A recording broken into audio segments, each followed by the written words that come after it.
a podcast shedding light on how healing is an inside job. Keys to your inner power and total transformation.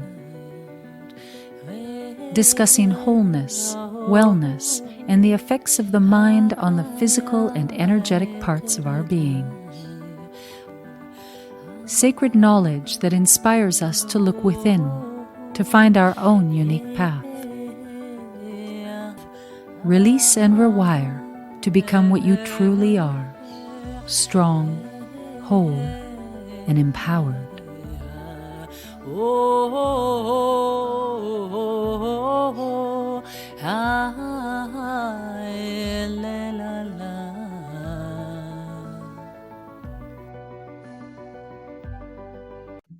Welcome to the Empowered Mind, Empowered Health podcast, the keys for heart-aligned living. For the conscious game changers, please like, share, and subscribe. Just be the wave. Today we have Dr. Lise Janelle. Dr. Janelle is a renowned inner game coach and founder of the Center for Heart Living. She helps her clients align their subconscious goals with their inner heart-driven goals. Dr. Janelle has a background as a holistic chiropractor and has developed the Heart Freedom Method. She is author of 2 books, Conversation with the Heart and You're Loved. She is currently co-writing a book with Jack Canfield on her Heart Freedom Method. Welcome, Dr. Janelle. Thank you so much for having me. It's fantastic. Thank you for having me. I think all of us who want to connect from the heart, we all have to get together and we have to bring the messages of coming from the heart instead of fear throughout the world. A very important message right now. So what you're doing is incredible. Dr. Janelle, what a beautiful mission you're on, and how did it all start? Well, it started in 1988. My father was diagnosed with terminal cancer, given 9 months to live. That was 3 weeks before my sister's wedding. A week after the wedding, my 21-year-old brother died in a car accident. And then within a month of that, my 8-year relationship to the man I thought I was going to marry ended. And it was so painful that to survive it, it sent me on a quest to understand, how do we live life when we are sent challenges like this? What do we do? Because it's not if it's going to happen, it's when it's going to happen. So what do we do so that we don't go flat like a pancake, whenever these things happen? So that's what sent me on a quest to understand basic universal principles that could allow me and others to live with more inner peace, feeling safe, feeling abundant, feeling healthy, feeling loved. Mm-hmm. And in 1989, I met 2 of my most important mentors. One is Dr. Scott Walker, who created a method called the NET, which stands for Neuro Emotional Technique. And if you like to watch Grey's Anatomy, they showed the NET on the May episode of last year, 2019. And the other mentors I met was Dr. John DeMartini. So NET taught me the power of the subconscious mind, and I have tools to help me find when beliefs get stored in the body and create blocks to our ultimate potential. And through Dr. DeMartini, I learned the power of gratitude. And I ended up creating a method called the Heart Freedom Method to combine both of these things, because I was in a seminar with Dr. DeMartini and I was doing my own work, my inner work, and all of a sudden my heart opened up so wide. I can tell you that an extreme case of gratitude gives you a state of grace. And in that state of grace, you can see things that people who've had near-death experiences will tell you they've experienced. And that's what ended up happening to me. My heart ended up so wide open. I ended up in this altered state, and I was shown without words. It was like when people say they died and they come back. So I was shown without words that everything that ever happened everything that is happening, everything that will ever happen to us is there for us to grow in love and wisdom. And then, boom, I came down from there. I was like, wow, this was so amazing. That state of being was so amazing. Every day of my life, I'm striving to go back and connect there. But I also wrote a mission statement the following day. And then part of my mission statement, I wrote that I wanted to help heal the hearts of millions of people through maximizing their life potential. So in a nutshell, that's how I ended up on this mission. And I've been at it since 1989. Every day of my life since 1989 has been dedicated to creating this body of work. And I'm pretty proud of it, because the heart freedom method is a really powerful way of finding the moment when an emotion got stored that's holding back. And I love working with homeopaths, because I can help the homeopath know exactly what is the emotion connected, so that it helps to find the remedy faster. And combining the heart freedom method with a homeopathic remedy is magical. Yeah, incredible. Dr. Divya Shambra is one of my mentors, and she has a method of looking to the subconscious where we have these blocks that stop us from achieving or connecting and being who we truly are. So so how do you find it? How do you connect to the subconscious? Well, I have different methods. If someone is on the phone or on a Zoom call, I just use the body sensation. So we find a moment, I check someone like, I'm ready, willing, and able to be in a relationship. I find this all the time. There's usually a story. And so I just get the person to scan their body. We end up feeling the sensation. From using the sensation, then I can access the subconscious mind, and then the memory just pops right up. And then we can do the work and really release the beliefs that's stored in there. Because relatively speaking, our conscious mind that wants something like a relationship or a career or financial abundance or to lose weight or all these things, we wish. Relatively speaking, our conscious mind that wants that is the size of a football, and our subconscious mind that's in charge of our survival, the football field. So when the subconscious mind decides, what you want consciously is too dangerous, we're not going to let you have this. So it constantly sabotages us that way. Right. And it's from a program that probably got placed in early childhood. Yeah, quite often I find before the age of 7, because before the age of 7, we are in alpha state and we are more impressionable. It's easier for people to impress us. After 7 is also a very powerful point, I find. Before the age of 7, but at 7, this seems to happen to many people, incidents that make them doubt that they're worthy of love. Because the basis for all my work is the illusion that we are unworthy of love. Because there are 2 stages to human development, I find. Mm-hmm. Stage 1 is the unconscious sleep infantile stage, and the second one is the conscious awake and mature stage. Everybody makes it through stage 1, but not everybody makes it through stage 2. The difference between stage 1 and stage 2 is that in stage 1 we are driven by the outer world. And I believe that's the divine design that's been given to us, because right from the get-go, love has to come from the outside. If it doesn't come from the outside, you're going to die. So we get tricked into always looking to the outside to look out for us. And when the outside world reacts to us the way we want it, we feel great, we feel powerful, we feel like I'm amazing. And when the outer world does not react to us the way we want it, we go, what's wrong with me? And we start creating stories about our worth that have nothing to do with the truth. It's not because your mom all of a sudden decides to have another sibling that something is wrong with you. It's not because she's busy with the baby and has not as much time for you that you're unworthy of love. But this is what happens to kids. So we create stories about our worth depending on how the world reacts to us, and we grow up. And We go to school, we have a best friend, and one day it's our best friend, but the next day someone has a better toy, and now, we are dumped, and then we feel like, oh my God, like, what's wrong with me? And then now we might associate having toys with, things with being liked.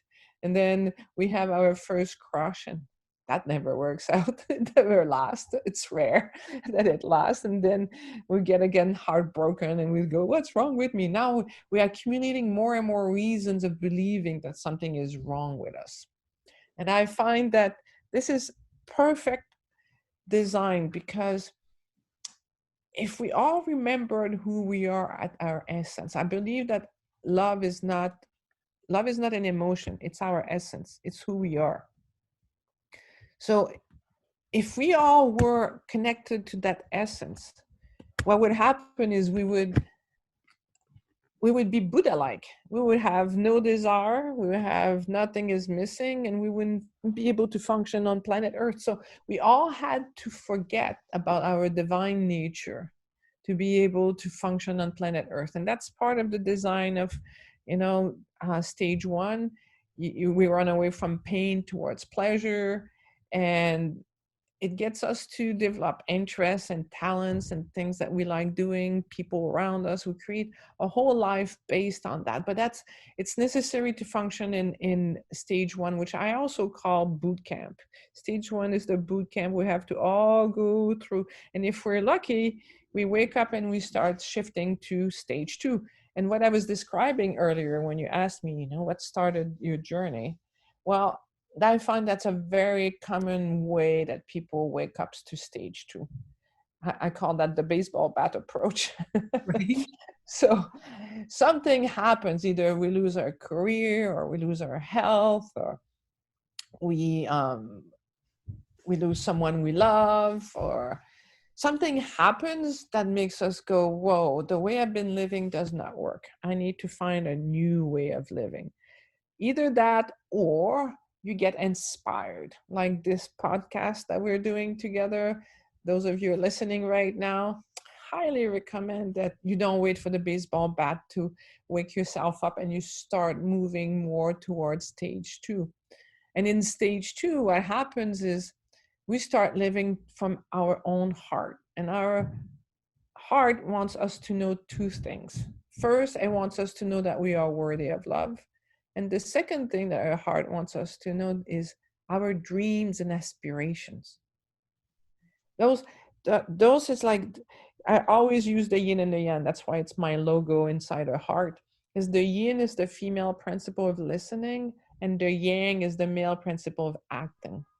So when you are in tune with the listening part and you don't act on giving your heart what it wants, you get depressed. But if you're too stuck on the doing part, the active part, and you don't connect it to your heart, you end up burning out. So it's important to have both sides. The listening, the yin, and the action part, the yang. That's why the symbol is a perfect rendition of what needs to happen. This actually, the yin and yang for me is how that's the symbol I use to express what success is all about. Wow, I love that, because it makes perfect sense. And yes, we don't want to wait for the baseball bat, but to listen to your heart, or what else can we call it? Your inspiration. How do you describe it? I find it's a lot easier to listen to the heart when we have gratitude. So I often find that's the way in. For me, love is not an emotion, it's our state of being. It's our essence. We connect with the heart. The heart is like conduit to our soul, and our soul is a connection to the infinite. So there are four things that live in the heart. One is love. The other one is gratitude. The other one is inspiration, and then wisdom. And when you have all of those things, it gives you courage. And if you look at the word courage, has the French word cœur in it. So to live an amazing life, you need courage. You need to be connected to the heart. The more gratitude you have, the more you feel love for yourself, for others. And it allows you to receive the message from your soul, inspiration. When you look at the word inspiration, in means within. Asian is a condition of spirit, inspiration. So all of this together gives you wisdom. And the more we come from there, the more fulfillment you experience. It's an amazing way of living the journey. Right. And, you know, we're taught that information comes from outside of us, in a classroom, a teacher, you know, government, when what you're saying is that we need to go inside to find our own wisdom. Mm-hmm. For sure, like right now with this thing that's happening in the world, people are living in fear. But I know I was a chiropractor for 22 years. On average, I saw 8,000 patient visits a year. And in 22 years of being a chiropractor, I missed 4 days of work. I know the power of the immune system. And I call that the health triangle. To be healthy, you need to have the structural, the biochemical, and the emotional. So the structural is exercising is important, getting massage, chiropractic care, all the things that can, fine tune your body. It's known that people who exercise don't get as sick as often. The other one is biochemical. Everything we eat, everything we drink, even the creams we put on ourselves, the electromagnetic fields around us, all these things have an impact on our body, on our biochemistry. And the last one is emotions. And emotions, I would say, are almost 60% of our health, because that's one of the things that got me inspired also to go into the mind body work. Because as a chiropractor, I could see the people who were inspired, who were happy in life, they didn't get sick as often. And if they got sick, something happened to them, they healed a lot faster. Mm-hmm. Yeah, it's why I love homeopathy, because it takes into consideration the mind, the emotion, and the physical symptoms, which are usually a mirror of what's going on in the mind. Mm-hmm. Exactly. And health never comes from drugs or vaccines or any of these things that they want to put. Like, people really need to realize the dangers of relying on drugs instead of strengthening our own immune system. Yeah. And so you said that you think that emotion and the mind is 60% of our own health. Mm-hmm. That's, Yeah, yeah. it's known. People are happy. Like, I was reading some a long time ago, some kind of stats about who uses the hospital system the most, and something like 60 to 70% of the hospital use happen in the lower social economic class. The people who have less hope. Hopelessness will kill you faster than anything else. The number of people right now are committing suicide. I have one of my clients, she's a nurse and she works at St. Michael Hospital. And I was asking her, is there really that many people with COVID in the hospital? No, there's like 1.7 apparently right now in all of Ontario that have are in the hospital. So, but she says there's 17 to 75 suicides a month right now, and that counts. She says it's crazy. It's Yeah. crazy what's happening with this right now. We really need to start coming from the heart. We need to let go of the fear. We need to transcend what's happening. Like, we know, for example, 80% of the people who end up with severe cases of COVID, they're depleted in vitamin D3, the sun vitamin. That's why every winter we have the flu. And increasing your vitamin D3 level, you should be between 40 to 60 nanogram per milliliter. If you have that, you're probably pretty good. Bulletproof. The stats came out in Ontario. 100 COVID outside the old folks home, the retirement home. So we can do a lot right now to help ourselves. Yeah, and connecting to nature and natural sunlight if you can, and is important too. So I love what you're talking about is, often we do wake up to what you're saying through, a lot of people call it the dark night of the soul. I've experienced that too. And then the thirst for information, if you've decided you're going to heal your heart, is immense. But I find that when I'm in a bit of a difficult place, one of the ways I'll get out of it, like you say, is gratitude. But I'll often ask, how can I help? I'll ask the universe, how can I help? Which I think connects to me to my life purpose. Yeah, the life purpose for sure helps to feel happy in this world. But the biggest thing I've learned is, and I use this metaphor and it works quite well as a metaphor, is the scientist is observing a butterfly coming out of a cocoon, and it's a huge struggle. It takes hours and hours and hours just to be nice to the butterfly. It cuts the cocoon open. But by doing that, the butterfly has nothing to fight against, to struggle against. So its wings are weak. It can never fly, and it dies that way.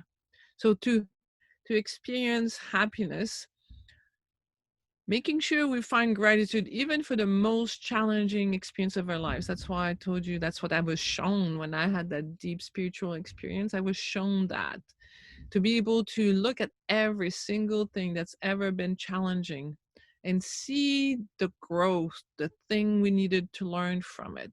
So we can look at, the yin and the yang again, the light and the dark, at either side, whether we're being challenged or being supported.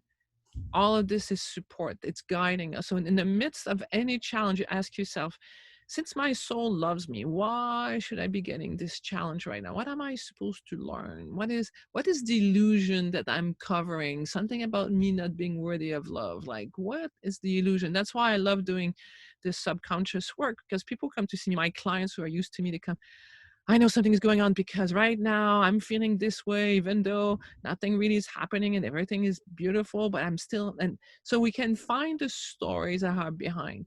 And then you're right, when you have a statement of purpose, when you live for something greater than yourself, it always makes you feel better.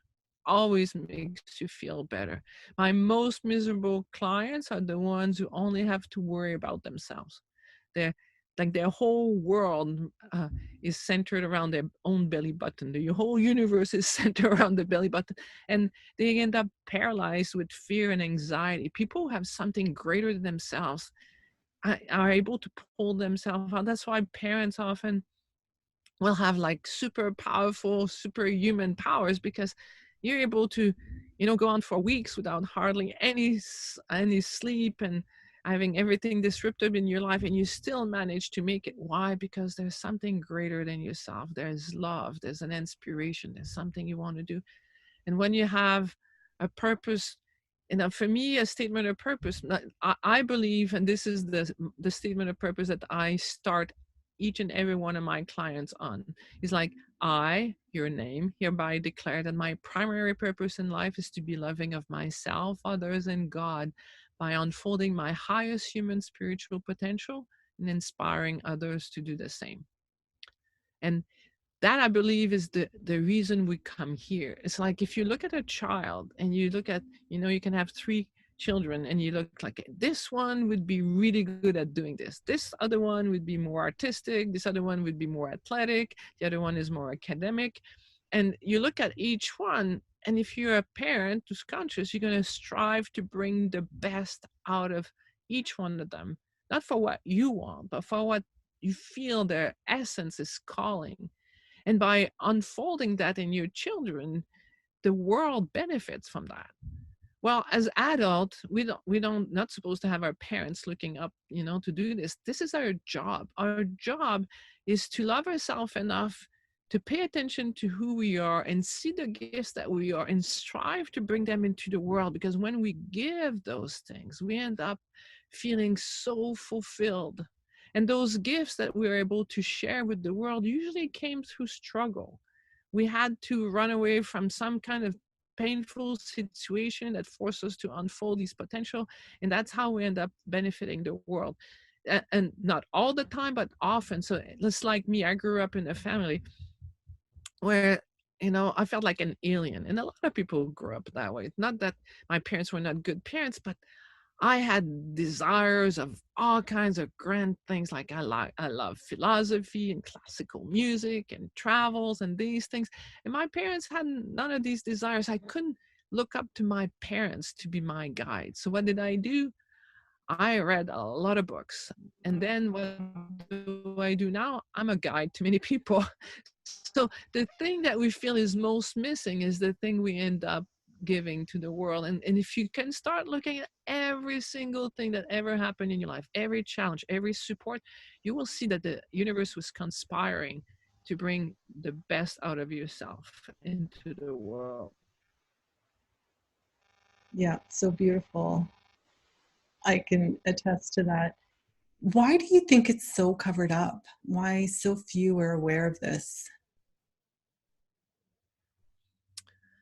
Why is it covered up? I think there's a time for it. I think at the collective unconscious, this is what I'm hoping is going to happen right now through all of these things in the world, is that it's forcing people to ask themselves questions that come from within instead of from without. And that there's a time to wake up, and there's a time, there's, you've heard of the 100 monkey effect. Yes. There was a monkey in Ireland that all of a sudden decided to wash its coconut. And then all the monkeys on the island soon, very soon afterwards, started to wash their coconut. But what ended up happening after, it was super interesting, is there was another researcher on another island that started to observe that the monkeys were starting to wash their coconuts too. So at the collective unconscious, we are connected. We are one gigantic mind. And I think that through what's happening right now, we're being forced to wake up, to decide, like, is what I'm being told the right thing? Is that the truth? Or is that, am I being manipulated from the outside? And I find my clients who come to see me because they're driven, living from their heart, they have a very clear, healthy response of what's happening, and they don't have the same fear that the people who are not connected in their heart have. Because they have a connection to an inner awareness, and with that, there's less fear. Just more empowered. There's a lot less fear. Yeah. So, what are some of the things that you teach people to start this connection? Can you share a bit of that? Gratitude. Well, it's a whole process. I have coaching programs, and my coaching programs, like, people, the minimum is 6 months, because less than 6 months you won't have the results. It's like if you join a gym, how long does it take before you have results? You know, if you go for a week, you're gonna have some results, but 6 months from now, you're gonna feel like, wow. And then when people start to see the results, they're really inspired and they want to keep going. So people come to see me, and I have a weekend called Extreme Freedom, and it's the Extreme Freedom Retreat, and I teach the tool called the DeMartini method. The DeMartini method, it gives you a big picture of your life that you're able to use to find gratitude for everything that's ever happened to you. So I find gratitude is the key, because as soon as you are grateful, you increase your self-worth. I'm going to repeat this. As soon as you're grateful, you increase your self-worth. So self-worth is key for living an amazing life, for attracting all kinds of great things on the outside. If you have poor self-esteem, poor self-worth, you end up getting from life what life wants to give you. So gratitude is the key. I teach people the DeMartini method, a whole philosophy of that. And then on the following day, I teach people how to create a statement of purpose for their lives, to have something greater than themselves. Because there are so many ways that we can use our time. I can make you a prophecy. Your life 10 years from now is going to be exactly how you use your time. If you use your time doing things that fulfill your heart, 10 years from now, you're going to be fulfilled. And if you use your time, on always the next shiny object, a new thing you're supposed to like or dislike, and watching all these things happening around you, 10 years from now, you're just going to be miserable. So taking the time, to me, it's so obvious that every single one of us should love ourselves enough to live the best life possible. And most of us are still stuck in stage one. What happens in stage one? If you're a baby and you cry, you have a boo-boo, you're upset, what do? You raise your hands up and you ask mommy to come and shush you and make you feel better. That's great when you're a kid, but ultimately, we shouldn't be relying on our spouse, on our friends to make us happy. We need to stop that. We need to start looking within. We need to shift to stage two. And we need to do what I mentioned earlier. We need to first acknowledge that we are worthy of love. And any story that stands in the way of that, we need to eliminate that. And then we need to become clear on why we're here and what the things we want to accomplish. So again, it's about knowing you're worthy of love, finding the subconscious beliefs that have created the illusion you're unworthy of love.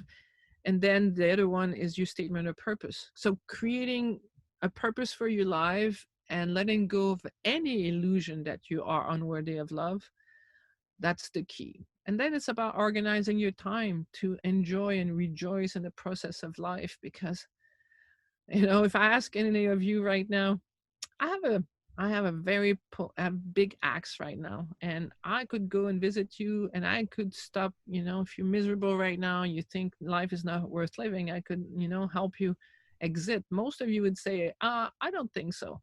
Why? Because even though we feel like it's challenging, there's a part of us that really wants to explore this life. There's so much to learn and grow.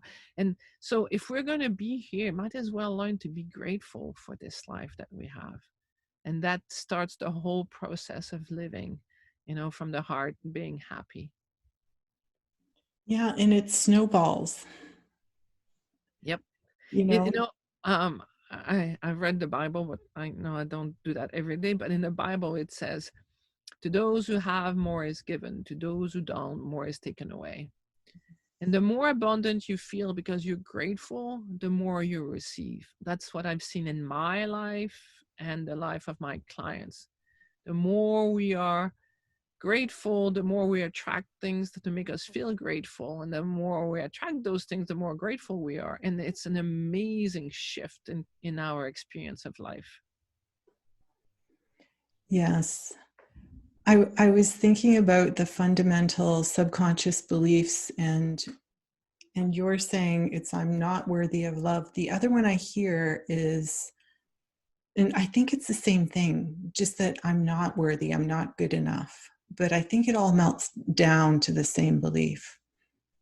As a chiropractor, I always look like someone could come and see me with a headache, someone could come and see me with sinus infection or whatever. I would always look for the cause. Because to me, those are the symptoms. So I always try to look for what's the cause that's creating, the dis-ease on the outside. And it's this, I can guarantee you, at the core of each emotion is the illusion of being unworthy of love. Mm-hmm. And I say this, emotions are guides to show you where you have the illusion of being unworthy of love. Emotions are guides to show you where you have the illusion of being unworthy of love. So even elation, when you're so elated, you're infatuated, you met this new person and you think, wow, I'm going to marry this person next month. I can't live without this person. Or you got this new job, or you won this grand prize. The reason we're so elated is because it's compensating for a sensation within ourselves that somehow I'm not good enough. And all of a sudden you've proven the other side. It's like you can't believe it. So even elation at the core shows us that it stems from an illusion of being unworthy of love. Because if you're connected in your heart and things like this happen, it's beautiful, but it feels quiet. That's the difference. And I'm writing a book right now. It's called Love is Safe. If it's not safe, it's not love. Because people get so scared and shut down their heart because they've been infatuated with things, ideas, people. And then because we go in such a high, which comes from feeling unworthy of love, it always crashes down to the other extreme. And then people become afraid of admitting what they want in life. And they build some more the illusion that something is wrong with them. So emotions are guides to show us where we have the illusion of being unworthy of love. So they're friends, they're not foes, they're really there. And when you have the right tool, you can find what's the illusion right now that's making me feel this way. Because it is an illusion. Every single one of us is worthy of love. Because is a baby worthy of love? Is a toddler in the throes of the terrible two still worthy of love? Is a teenager worthy of love? Is it 30, 50, 80? At what point do we stop being worthy of love? Yeah. We stop being worthy of love when we decide it. And when we decide we're not worthy of love, we start creating dynamics within ourselves. And sometimes it makes us so miserable that people don't want to hang around us. But the truth is, at the core, each and every one of us, we're worthy of love. And by disconnecting from the heart, we end up experiencing emotions that then can make us, more difficult to live around. But the truth is, each and every one of us, we're worthy of love. And if we hope for others to love us, we need to take responsibility to do the work to let go of any illusion that we are unworthy of love. It's our job. We cannot be, and I use this big word, hypocrite. We cannot be hypocrite and expect the world around us to want to take better care of us than we are willing to take care of ourselves. And to take care of ourselves, we need to do the work to let go of the illusion that we are unworthy of love. And then we need to do the work of admitting what it is we want, and then organizing our time on making this happen. And it's not selfish to do this, because if you love yourself, you're going to want to have loving people in your life. And to have loving people in your life, you need to participate in the dynamic. So it's a very balanced way of reaching for your dream life, for living an amazing life, is to basically go to that yin yang visual. Yin, listen to your heart that wants you to know you're worthy of love and admit your dreams and aspiration.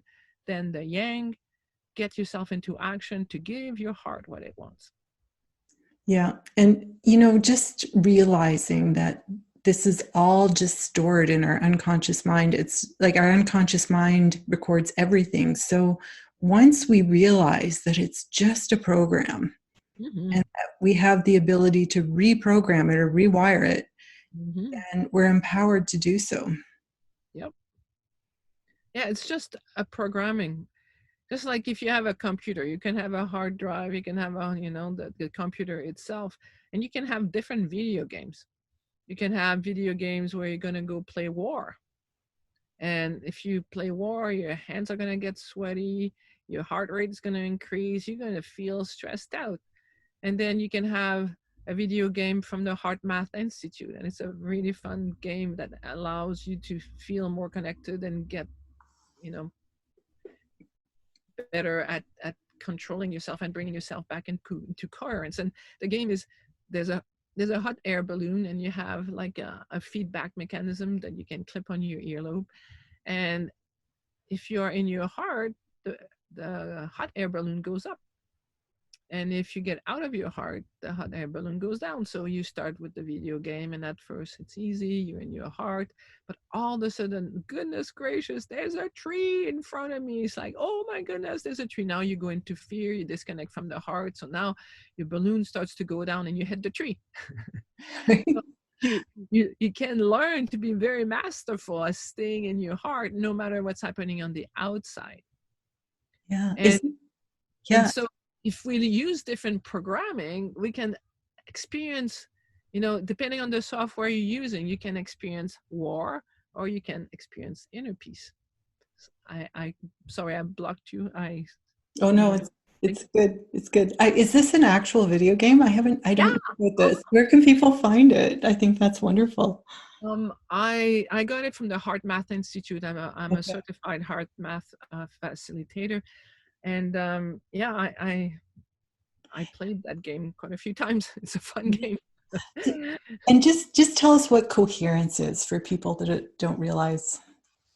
Coherence is when you're able to be in your heart. I find gratitude brings you into coherence quite quickly. And when you're in coherence, you align your emotions and your mind all together. And your heartbeat, your heart rhythm will show. You'll be able to see how, and the impact that it has on your health. Like your blood pressure stabilizes, your blood sugar stabilizes, like all kinds of your endocrine system, all kinds of things happen when you're in coherence, when you are in your heart, when you are in gratitude.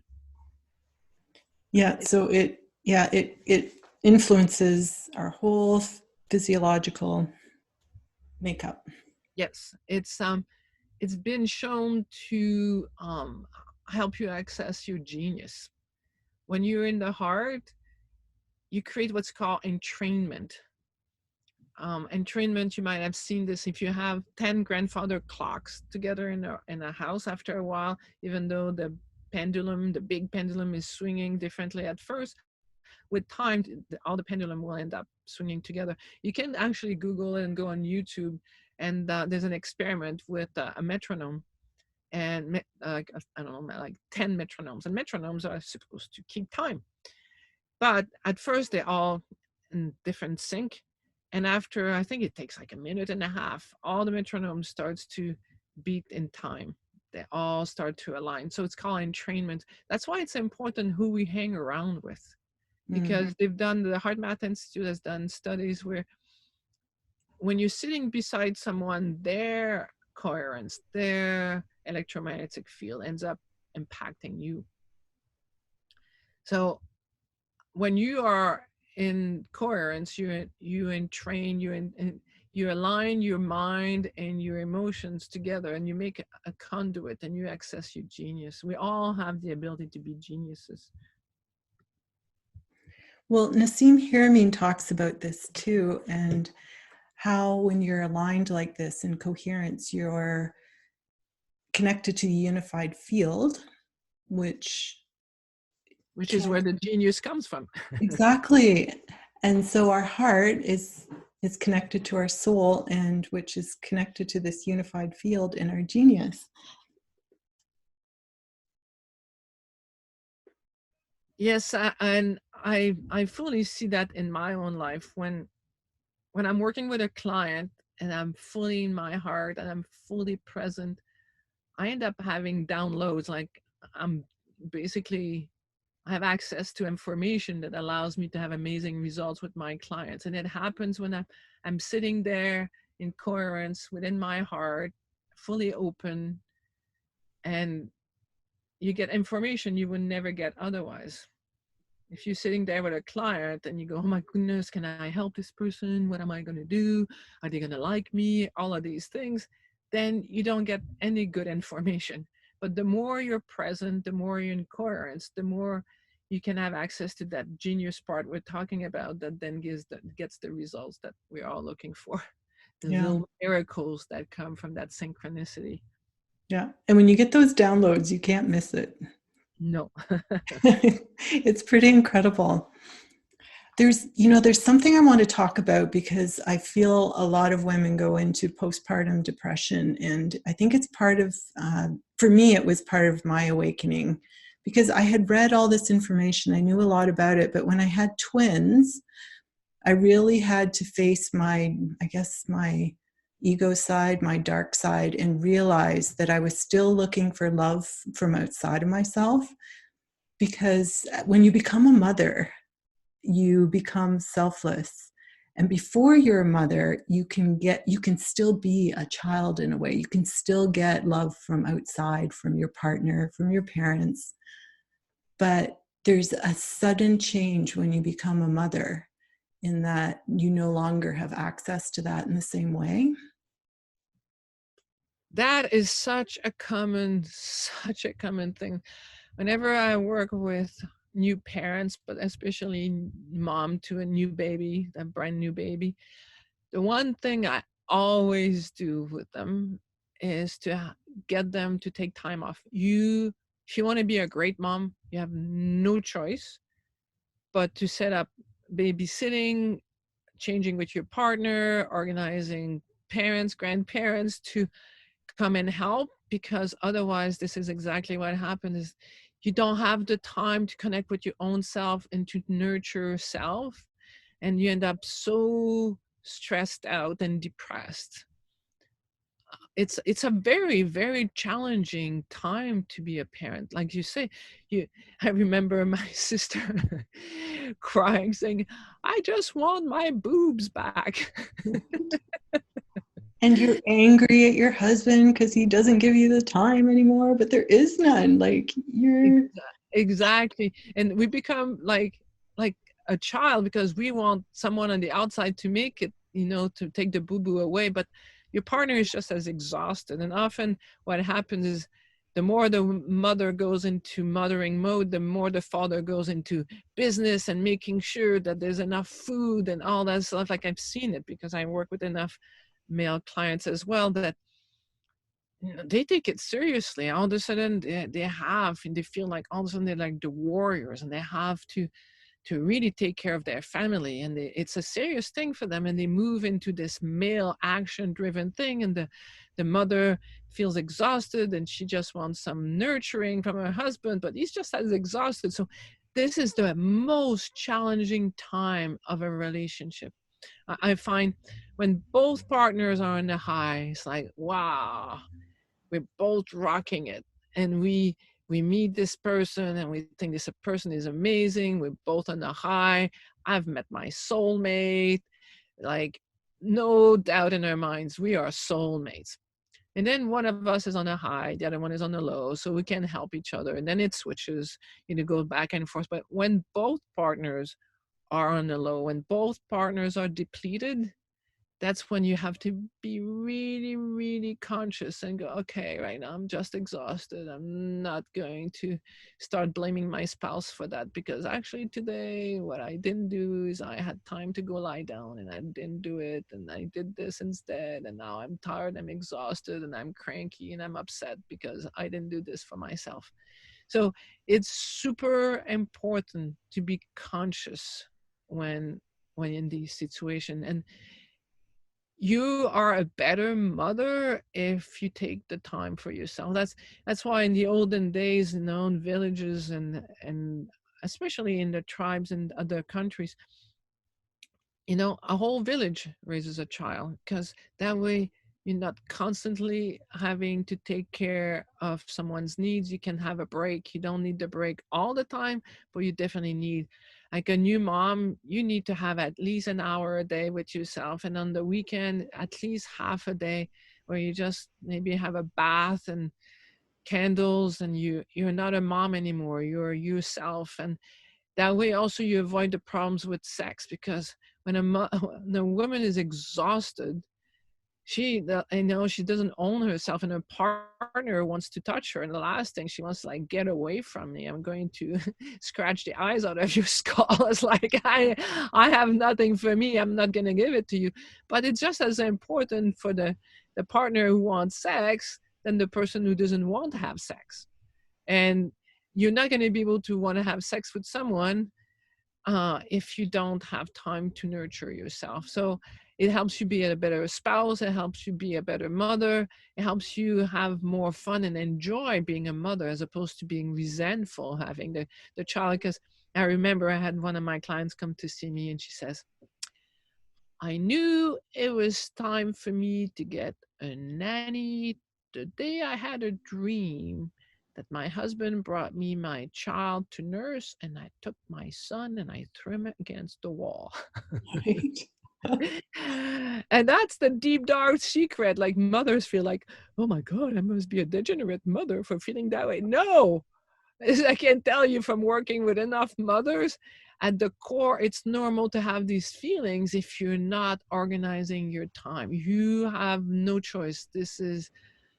It's a 911 thing you need to do. You have no choice. It's not selfish. It's not because you're weak.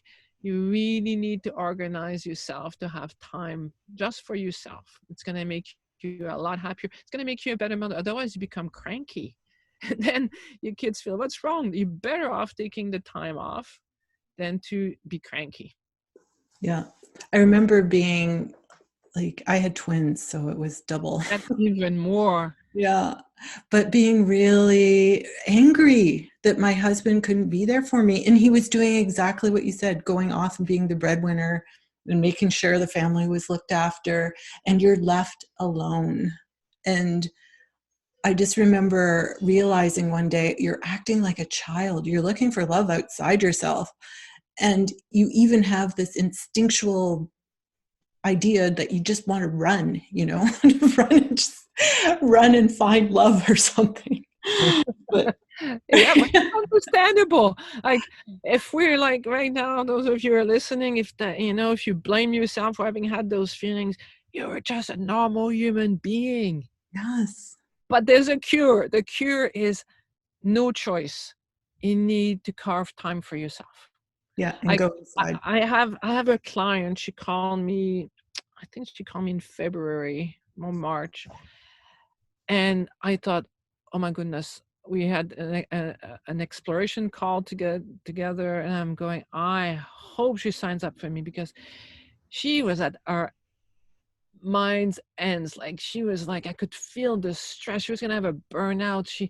She felt like she was feeling as a mother, she was feeling as a spouse. She didn't feel like she was accomplishing anything in her life. And the only thing I did with her, but not the only thing, but the first thing I did with her was to say, all right, our kids were not very young. They're more like a teenage, like 10 and 14. I said, okay, the first thing you're going to do is you're going to have one weekend off by yourself a month. And you're going to have every day an hour for yourself. And then, I just helped her feel like she was still a good mother if all these things were happening. And now, 6 months from now, we just finished our 6 months evaluation. And like, she is so much happier, so much more at peace. Her relationship with her husband is so much better. Everything has changed because she just started to take the time to nurture herself, like you said, not looking for the outside. She had to take responsibility for feeling fatigued and stressed out and depressed and at the verge of a nervous breakdown. It's dangerous, because what happens if you don't do it, you drain the adrenal glands. And when you drain the adrenal glands, it's horrible, because the body is amazing, but for some reason, when you drain the adrenals, then you have a hard time sleeping. And if you're not sleeping, you're draining the adrenals some more. And then your hormones get all out of whack, and it's a dangerous path to go on. You have no choice. If you're a new mom right now, or even a mom of older children, but feel you're always giving and giving and giving and giving to others, you have no choice but to start giving to yourself. It is not selfish. It's not because you're inadequate. It's normal. I had one woman say, I got together with my girlfriends, and they all talk about it. How it's like, I think they're all lying. Because I'm certain that at some point they feel this way. Yeah, that's why I brought it up. We need to talk about it. Mm-hmm.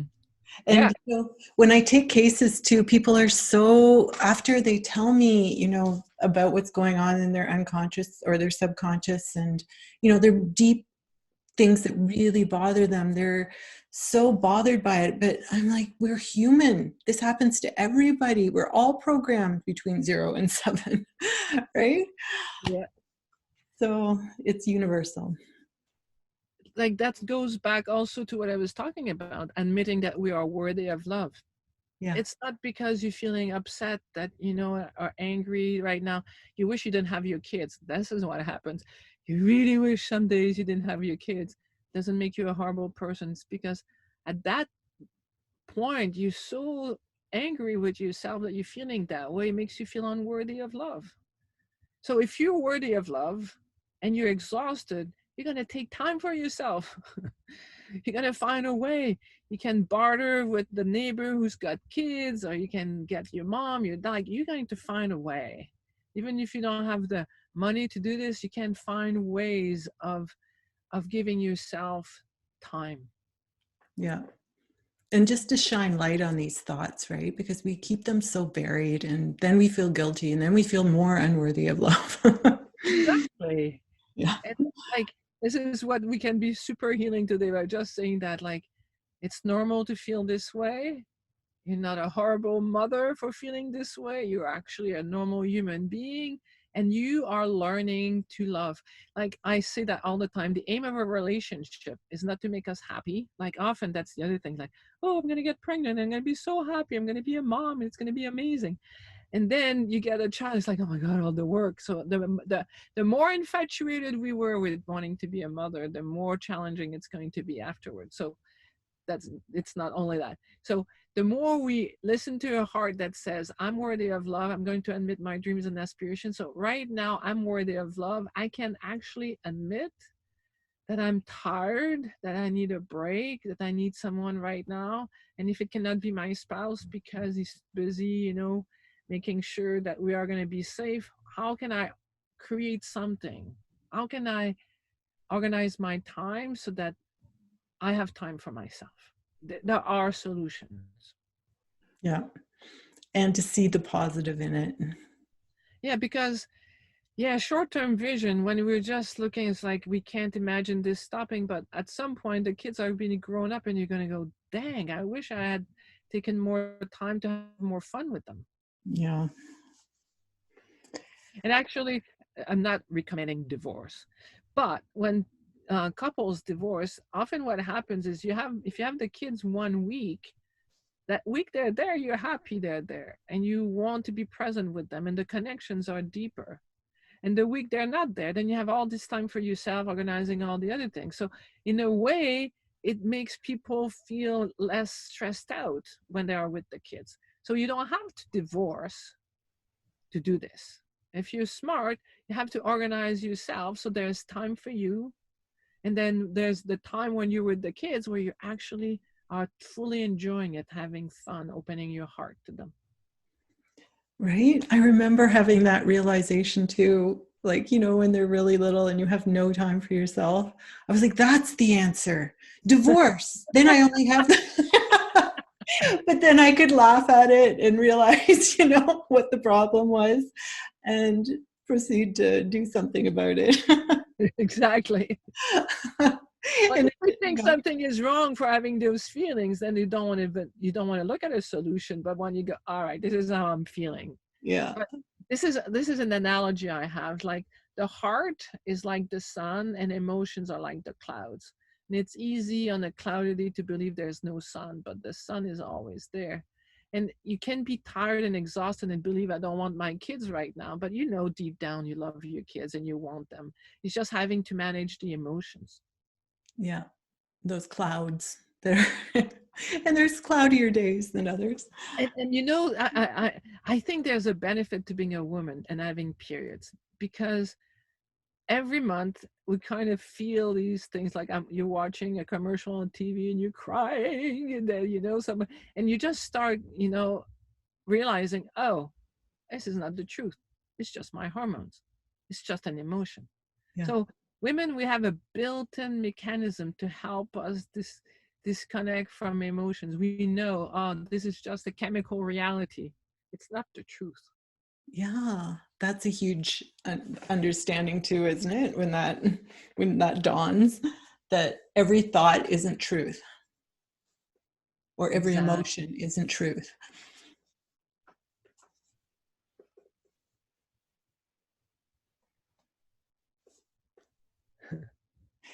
So, Dr. Janelle, this has been an incredible conversation. Do you have first a nugget that, a final thing that you would like to leave with our listeners?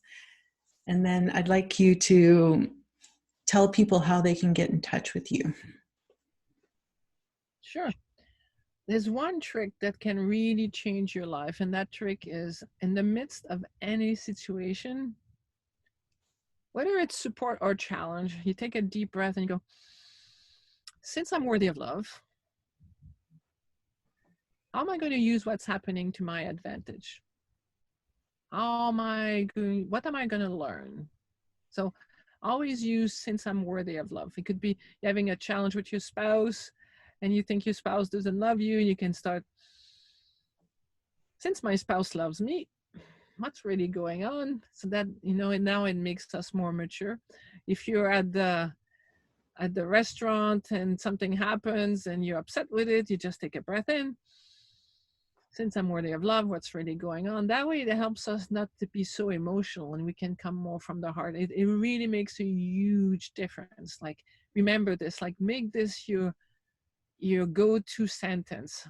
Brainwash yourself, use it all the time, make it your default sentence. Since I'm worthy of love, what's really going on? Since I'm worthy of love, since my soul loves me, what am I supposed to learn right now? I use that trick. I think it's a really good trick.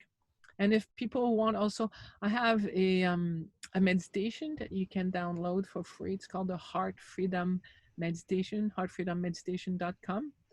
And it's a 5-minute meditation. It's going to help you be in your heart and experience more gratitude for yourself and others. So I can highly recommend it. And if you want to find out more about my coaching programs, I have all kinds of programs. I have one called Soul Worthy Love that's designed to help, if you're in a relationship, deepen the relationship with your spouse so you can experience true happiness. Because I find a lot of people are married, but they feel lonelier than when they were single.